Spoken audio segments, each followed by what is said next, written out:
Your brain works hardest when it's doing nothing. We are a culture obsessed with productivity. We optimize every second. We biohack our focus, and we feel a pang of guilt whenever we're caught just doing nothing. We've all been told that a quiet mind is a resting mind, and that progress only happens when we are actively, consciously trying. But what if all of that is wrong? What if I told you that when your brain seems to be off duty, when you're just staring out a window, totally lost in a daydream, it's actually fired up in a state of intense, high-energy activity? New science is revealing a mind-bending paradox. Achieving a state of mental quiet can cost your brain more energy than focusing on a difficult task. Today, we're pulling back the curtain on the secret, power-hungry work your brain is doing when it's supposedly on a break. The truth is, your brain works overtime to achieve what feels like absolute zero.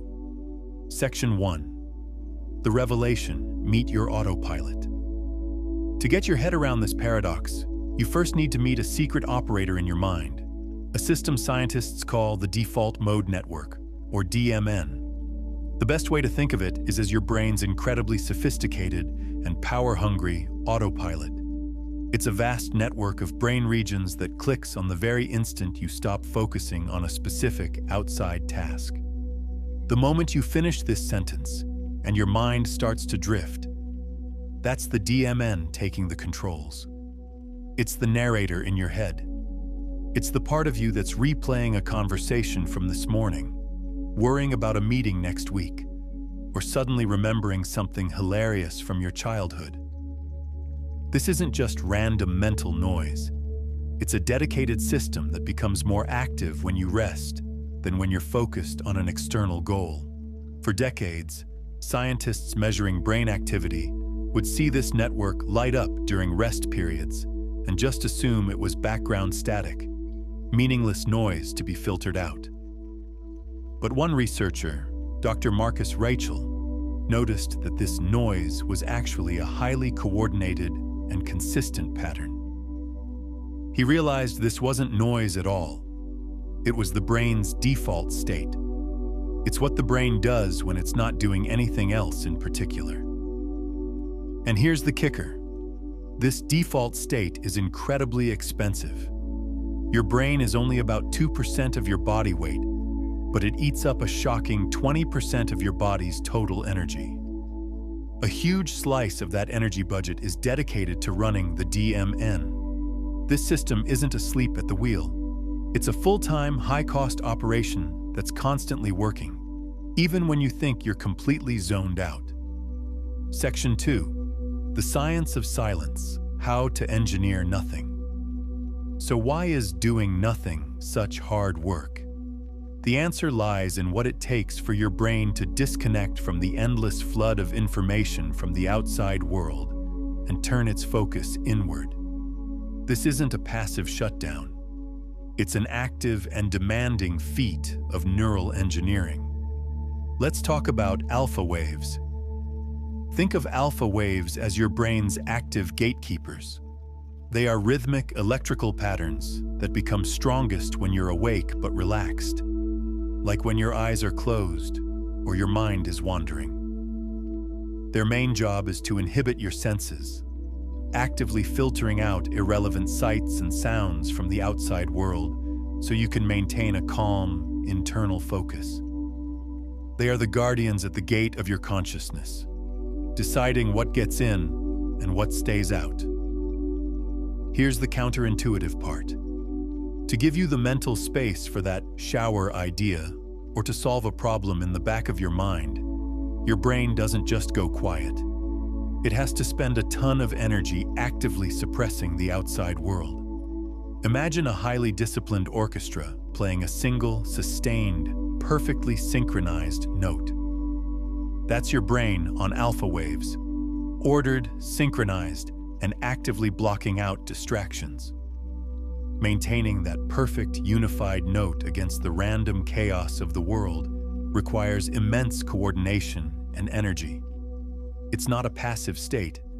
It's an active performance of inhibition. Your brain is literally working hard to build a quiet workshop for itself, engineering a pocket of neurological space where it can get its real internal work done. That feeling of zoning out isn't laziness. It's your brain investing metabolic energy into its own internal world. Section 3. The good, the bad, and the overactive mind. Now, this power-hungry autopilot, the DMN, is a classic double-edged sword. When it's working for you, it's a creative superpower. But when it goes rogue, it can be the source of our deepest anxieties. Let's start with the good. The DMN is the engine of your creativity. That famous aha moment that strikes when you're on a long walk, doing the dishes, or in the shower.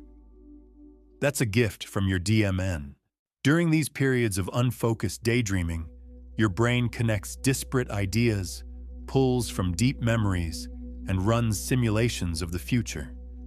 It pieces together information in novel ways that your focused, logical mind was too constrained to see. Highly creative people are often masters at switching between their focused attention and their DMN, allowing them to harvest its insights. But there's a dark side. What happens when this autopilot gets locked on a negative flight path? This is where we find the roots of rumination, anxiety, and overthinking. When the DMN becomes overactive, it can trap you in a loop of replaying negative events, worrying about things that haven't happened, or spiraling into self-criticism. That feeling of being unable to switch off your brain is often a hyperactive DMN that just won't give you a break. There's even a difference between your mind wandering and your mind going blank. Mind wandering is the DMN in its classic storytelling, future planning mode.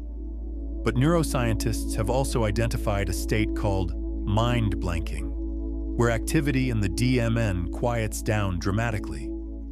This is the closest we get to true mental silence, a state of awareness without the internal chatter. And getting there isn't passive. It seems to involve actively throttling down the brain's own dominant network. If you're finding this paradox as fascinating as I do, and you want to learn more about making your brain work for you instead of against you, take a second to hit that subscribe button. We dive into the practical science of the mind just like this every single week. Section 4. Hacking your autopilot, taking back control. So we have this powerful, energy-guzzling network that can be our creative muse or our inner critic. Can we learn to steer it? The answer is a resounding yes, and one of the most powerful tools we have is mindfulness. Meditation is often misunderstood as clearing your mind or stopping all thoughts. But that's not really what's happening in the brain. Mindfulness isn't about forcing silence.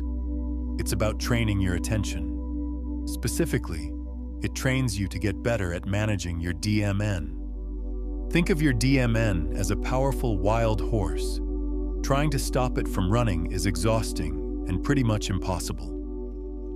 Mindfulness, on the other hand, is the practice of gently learning to hold the reins. It teaches you to notice where your mind has wandered, without judgment, and gently guide it back. Every time you do this, you strengthen the neural pathways that allow you to regulate your DMN. You're not killing the horse. You're learning to ride it. Studies on practices like mindfulness-based therapy show they can actually restore a healthy balance between your DMN and your task-positive network, the one you use for focus. In healthy brains, these two networks work like a seesaw. When one is on, the other is off. But in conditions like anxiety or ADHD, that separation gets blurry. Mindfulness helps reestablish that clean switch, giving you more control over where you place your attention and leading to measurable changes in the brain itself. Conclusion. We started with a simple idea that when we're idle, our brains are too. But the science tells a totally different and, frankly, more exciting story. That feeling of being zoned out is an illusion. Your brain is never truly off. In fact, it's in these moments of apparent idleness that some of its most crucial and energy-intensive work gets done, consolidating memories, processing emotions, and sparking creative breakthroughs. The paradox is clear. Your brain burns an incredible amount of fuel just to maintain its baseline, and the act of turning inward is an active and demanding job. So the next time you catch yourself staring out the window or feel that twinge of guilt for taking a mental break, reframe it. You are not doing nothing. You are fueling your brain's most profound creative network. You are giving your mind the space it needs to sort, synthesize, and ultimately surprise you. What's the most brilliant idea you've ever had while doing nothing? In the shower, on a long drive, or just daydreaming? Share your DMN success story in the comments below. I would genuinely love to read them.